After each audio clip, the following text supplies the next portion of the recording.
sits still, you might actually be able to see it. But the oscillator on that fan is acting a little weird. I don't know why it's doing that. It's like jerking instead of a smooth motion. I'm sure that everybody remembers my Performa 5215 CD. I think that video has been uploaded by now. Here's a logic board from it. Looks inconspicuous. And I was moving it over here, and I had it in a box, similar to this one. Not this one down here. Didn't have the padding in it or anything, because I didn't think I needed it. And I had it on top of this box here, which is different. It's a different box. It's a little bit thinner, but it was, other than this here, it was intact. So I decided to try and save myself a little bit of time, even though I knew better, and stack two on top of each other. So the Performa was on top of this, which is the Chordata. Well, I got to the ramp, and there's a little bit of a bump on that ramp, and when it hit the bump, that happened. And you better believe what happened next. Here's what's left. Come out here. Yikes. This is the impact corner right there. Looks like this one might have been used as a mouse hotel at some point. I hope there's no mice in it. That'd be nice. But the impact was there. I have no idea if the two actually survived. If it's still holding vacuum or not. It might be. I don't see any obvious.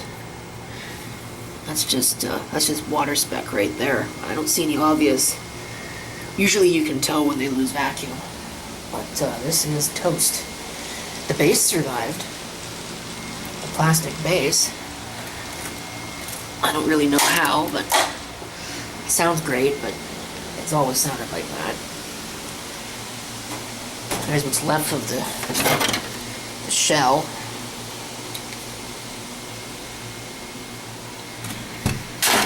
That's just maddening. The fact that it was my own fault makes it worse.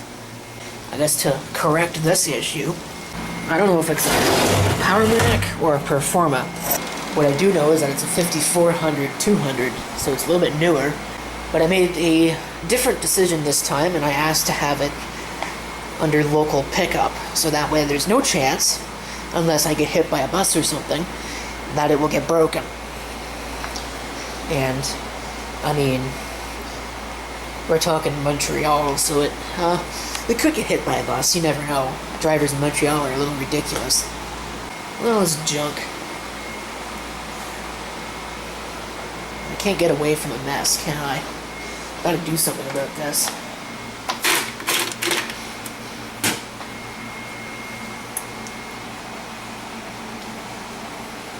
I'm surprised at how long the water lasts in that. But yeah, I got so much stuff here. Most of what's on this table is garbage. This doesn't work. I picked this up thinking, 8-port gigabit switch, what could possibly be wrong with it? Anyway, this needs a belt. I think, as you can probably clearly see, it needs a couple of belts. And this is the start of the new Lowland Radio Studio, which is what I'm going to be working on here for the next probably about roughly half an hour. My plan is to head there for 12, get there for 2 o'clock, because my contact, the eBay seller, said that they can meet at 2. So that's what we're going to do. We'll meet at 2 o'clock. And we'll call it good. I got to spend a little bit of time here. Hopefully get some of this stuff hooked up. And we'll see where we go from there. So, here's how we're going to do this. I've got the front seat clean, and it should buckle right in there. I might move it a little bit forward, or I might just leave it. I think it'll probably be fine. I'd rather not put it in the back, because if I put it in the back and it falls, I can't really do anything to save it. I mean, I'm going to be putting those on. Speaking of glasses, my plan is to do a little bit of thrifting while I'm there, because, I mean, what other opportunity am I going to get to visit some new thrift stores? So that's what we're going to do. I've also brought my jacket because the weather is supposed to be a little bit nasty. We're actually under a tornado watch right now. So we'll see how that goes. Hopefully not too badly. But it's now 12:01, so I better get started here.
Alright, as I'm going through editing this video, I realize that there's a giant gap in context, at the very least. Certainly a giant gap in video from when I left to when I got back. And there's probably some context clues that are missing that I'm now going to provide here, as you are looking at a picture of the Performa 5400 strapped in my front seat. Obviously, as you can tell, I made it to my destination. And I have to say, other than a couple instances of construction, which shouldn't really be surprising. I mean, it's Montreal. Look at this. This is pretty tame for what it usually is. Other than some construction, it wasn't too bad. And then I got to where my destination was supposed to be, and Google Maps decided to dump me right in the middle of the street. Where? You have arrived. I don't know where that is. What? So isn't that nice? And of course, all the while this is going on, I got somebody behind me who would be probably better off not getting behind the wheel of a car, and I'm trying to straighten it out and figure out where I'm going, and then this happens in front of me. I'm just gonna keep going. But I gotta figure out where we actually are, because it didn't tell me whether it was on the left or the right. What the hell?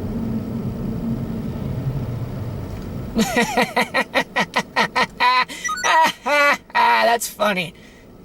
That's hilarious. Oh my god. I can't believe that just happened.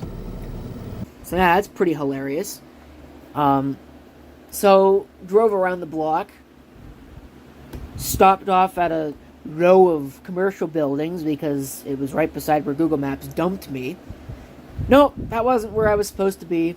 I was supposed to be about 2 blocks up ahead in a different block of commercial buildings. So that was cool. In the end, it worked out, though. Got to see the guy's warehouse and see some things that were not listed on the eBay listing. Pretty surreal stuff. Okay. So, this wasn't here when I came through before, which is good. I don't know what the hell this is all about, what they're doing. I guess they're sucking the manhole. But, after some false starts, I did manage to make it. Got the goods, which we'll see in a moment.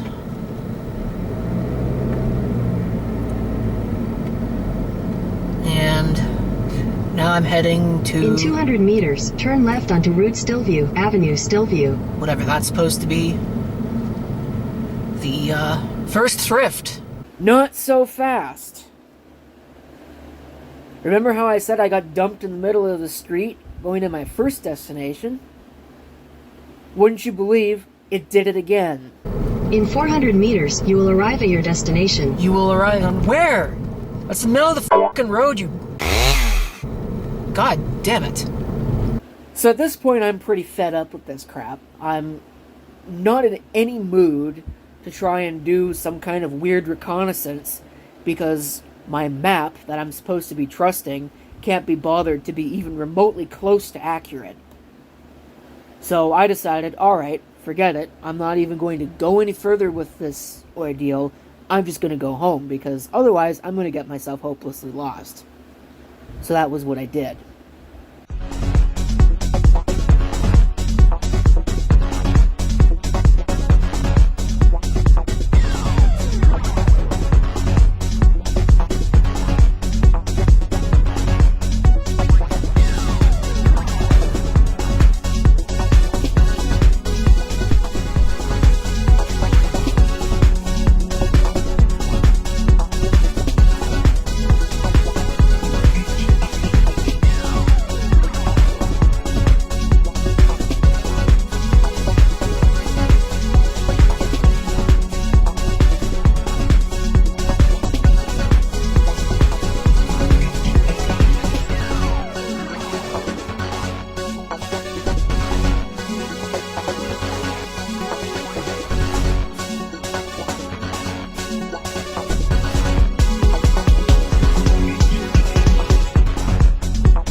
Well, that's unfortunate. My fan here stopped working. I think it just needs oil.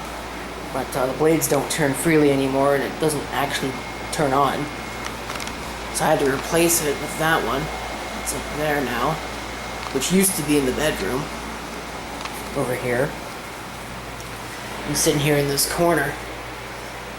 And I figure I don't really need it in here because I've got that big one over there. And, you know, that one's off because that just makes too much noise for a video, but I think this one might have burned out because I didn't notice that it had stopped. And yeah, that's pretty hot. It also smells kind of burnt. So this one might be toast. But again, same deal, it just stopped for some reason. I may oil it, see if I can get it to come around, but I really don't think that it's any good. Anyway, not the point here. This is supposed to be a Power Macintosh rescue, and it was also going to be a thrifting video. To say that it didn't go according to plan would be an understatement, because I went to go to the first thrift, and once again the GPS just dumped me in the middle of the road. And I decided, alright, forget it, I'm done with this. So I left. I did go thrifting, I did get one thing, but I did not go thrifting in Montreal. However, you can see here, this has made it. I gotta get this Packard Bell out of the way. Alright, that's better. So yeah, here we go. This is the way that the setup used to be in a lot of classrooms in elementary school. You'd have your LC500 beside your Power Macintosh 5000 of some type.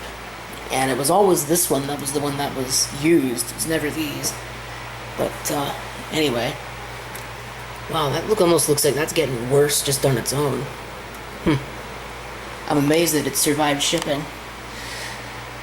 But I didn't want that to happen to this, because there's a crack up there.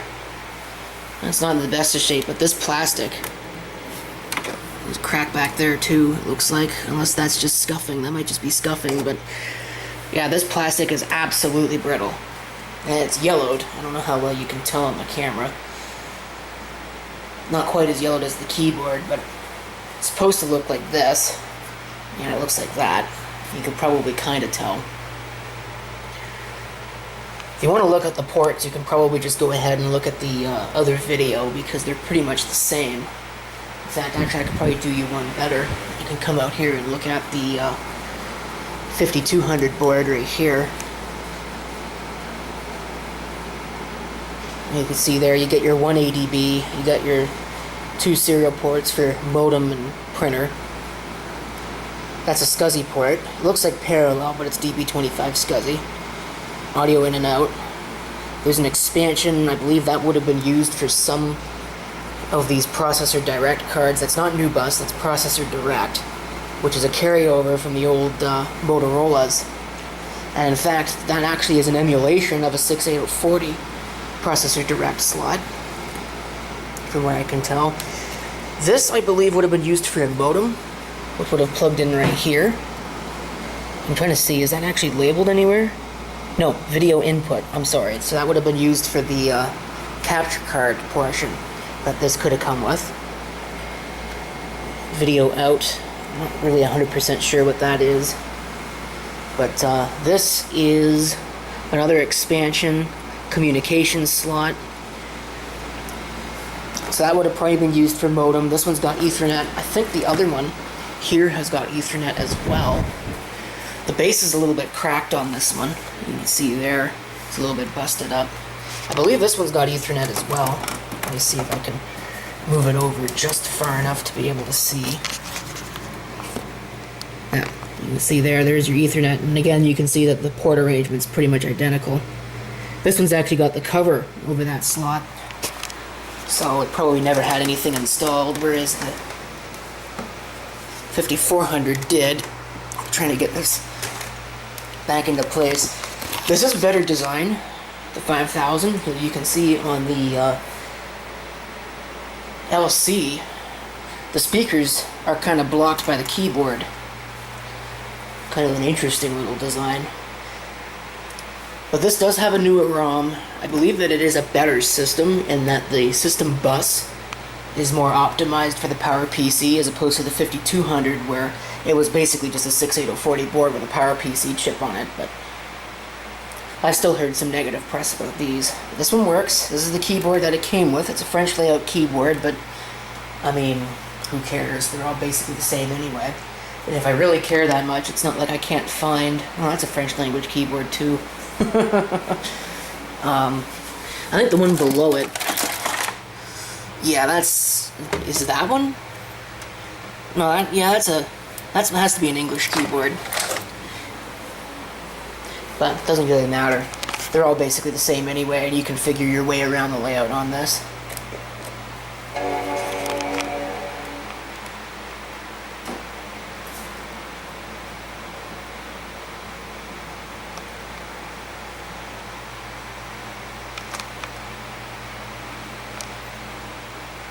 I believe this has the original hard drive, but we'll take a look at that. It's running OS 9. I'm not sure I'm going to keep OS 9 on this, because it is noticeably faster than the 5200 was, but it's still not quite what I would consider optimal.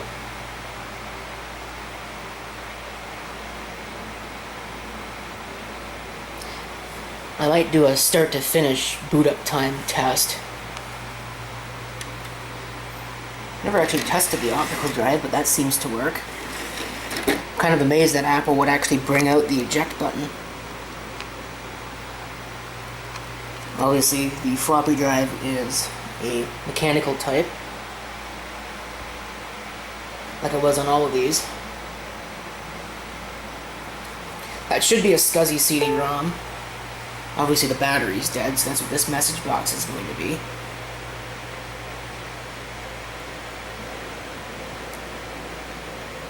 I'm amazed that it's not flickering like crazy on the camera, like the iMac did. The iMac went nuts, but... Oh, there we go. Now it's going crazy. I guess it just depends on the angle. But you can see that this is definitely not... Ooh. Static electricity. There's a lot of that on this tube. The other one didn't do that. Interesting. Anyway. This mouse works much better than this one. I don't know what's up with this one, but it didn't really matter. I guess for the sake of it, we can power this up. This one I know has got some problems with the chassis. The tube is always on. But I've had some issues with the tube shutting off. and doing some weird things.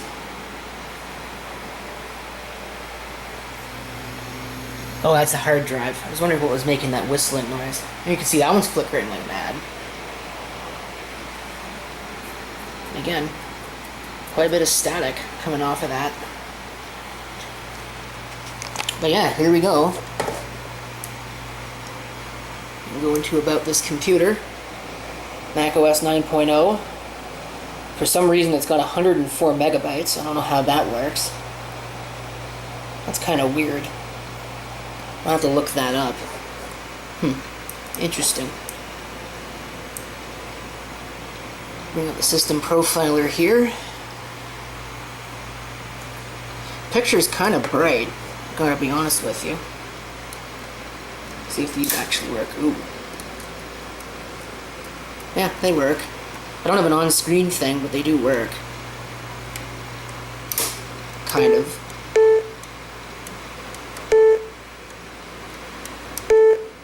That gets kind of loud. Yeah, that does get pretty loud. Listen to that.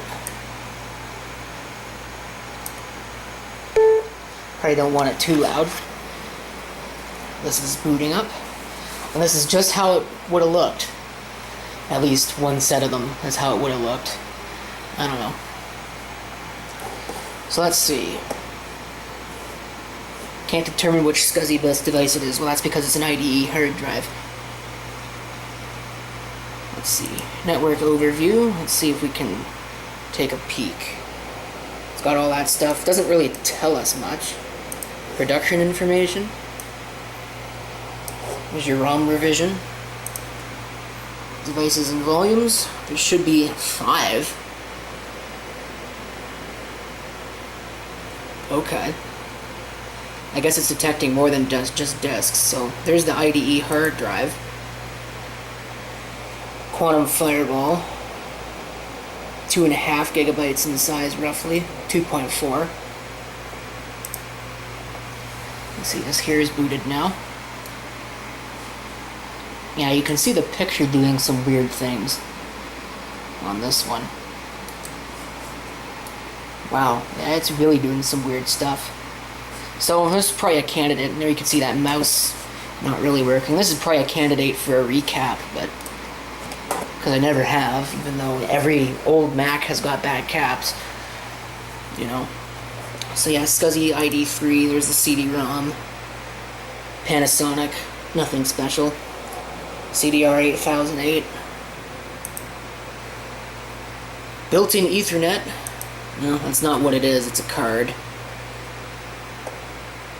Claims to be PCI, I kind of doubt that very highly. There's the floppy, there's nothing there. Video. Oh, it's Apple chip. Screen itself is 1024 by 768, 256 color maximum. Standard CRT. It's not as nice as this. This is a Trinitron display, but this is just an old shadow mask. Nothing special. Probably don't really need to look at any of the rest of this. I'm surprised that it doesn't tell me memory. Memory overview. Actually, it probably does. Right there. I just didn't look hard enough. Okay, so that's why we got an odd amount of memory installed. So there's 96 megabytes in memory modules. So if we take a look at that other board, it's probably pretty much the same. In that it's got onboard memory, although I don't know if this one does, but that one does. It's got onboard memory and then 2 SIM slots. So, I forget how much RAM was on this board. It might be kind of interesting to take that and put it over there. This is a VRAM right there. Actually, no, I'm sorry, that's level 2 cache. I assume it's not a ROM. It could be a ROM though. But either way, that's what we've got. No, that's probably an L2 cache, because this one's got it as well, 256K. Level 2 cache.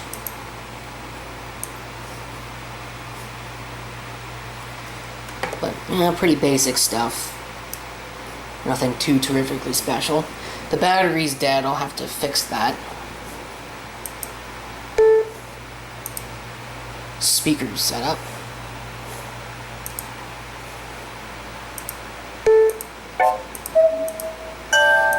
Uh-oh. Very nice sounding speakers.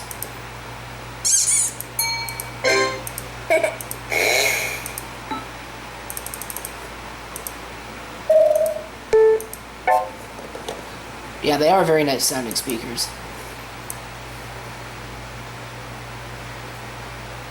So,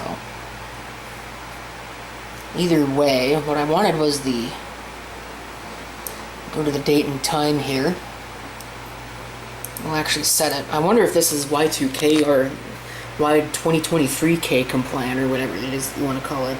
Today is the 6th of August.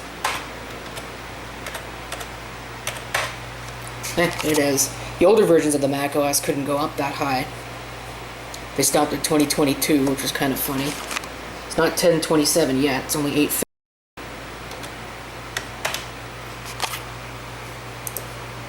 So, set the time zone. We're not in Abu Dhabi, that's for sure.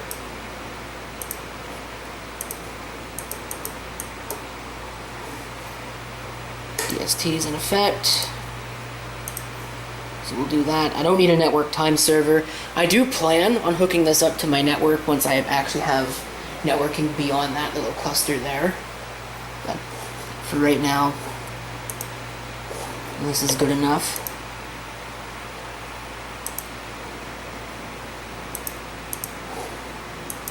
Should be good.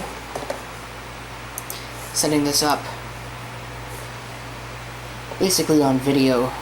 Now, the desktop background, I don't remember how that was set on this. I don't think it's under appearance. I think that appearance, as the camera is now out of focus, refers to... Oh, yeah, it does. It is under there. I don't know about you, but I like the grape. Or the lime. So that's what I'll set it to. I don't really like that background, but I do like the lime color. Could turn on the sounds if we really want to, but I think that those are kind of dumb, so...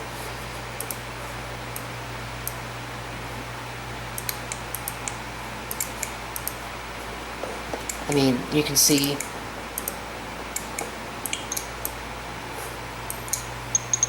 You get all these audio clips for that. You can control what you have, but what's the point? So, anyway, I want to do a startup timing here on this. So we'll shut it down. Stop the camera. And we'll do a check. See, it takes quite a while to shut down, too. Okay, had a little cooling off period. Here we go.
Okay, there's our control script, so I'll consider that done. Around 2 minutes. So, like I said, not great, but not necessarily terrible. So, I think the other one could only go up to 832 by 624. So this has got a better tube in it, but not by much. So, anyway, I don't think there's any real programs installed on here. And this is just a fresh installation, which I believe is what the listing said that this was. This is just a fresh install of OS 9, so I might put OS 8.6 or whatever it was that I put on the other one. I might put that on here. Alright, just to wrap this up, we'll go over some base specs and things that have changed from the base specifications. This is obviously a Power Macintosh 5400-200. I see no reason to believe that the processor speed has changed. So this is still a 603E at 200 megahertz. The 256K of cache is standard. This would have come stock with 24 megabytes of memory, so that's been upgraded. It can support 264s plus the 8 megabytes on board for 136. So depending upon what's on that other board, it might be tempting to upgrade this. Interestingly enough, the display, it's a 15-inch display, is listed as supporting a maximum resolution of 832 by 624, which is funny because look at this. There's a 1024 by 768 option. So I don't know if this tube's been replaced. I would be kind of surprised, but maybe. You never know. I know that the other one was certainly limited to 832 by 624. The original hard drive was 1.6 gigabytes, so the 2.4 is probably an upgrade. It could have been a BTO upgrade, I don't know. CD-ROM's an 8-speed, which I think we figured out that's probably exactly what it is. And rather interestingly, it would have shipped with macOS 7.5.3. I'm kind of surprised that it would have shipped with a macOS that old, but I mean, maybe. I'm trying to think, this would have been released in 1997. That would have been quite late for System 7, at least in my mind. But maybe my timelines are a little bit shifted. Because I think System 7 came out in 92. Maybe 1990, like somewhere in the early 90s. So it would have been almost 10 years old by this point. So it would have been around for a while. But, I don't know. Either way, there's your Power Mac Rescue, replacement for my now destroyed 5215 CD. Local pickup. Hope you enjoyed the video. Stay tuned for more, because I'm going to take great pains to make sure that this one goes nowhere. And not that it probably would. I do need to finish setting this up. I got another table that I want to put in there. Potentially put a table in here too. I don't know. That's a pretty small space though. So I'll think about how I want to do this layout and how I want to get this working. But yeah, definitely a table there, which is going to have probably the classic Macs, the compact ones. I have both of those here too, and you know, various other machines, some of which need to have videos made of them. There's a tape deck up there. I'm probably going to scrap that because it's not functional. I think the motor's bad, and I don't know about you, but I really don't want to look for a motor for one of those. So anyway, there's your Power Mac. Thanks for watching. And if you have any comments, feel free to leave them below. I'm going to shut it off here.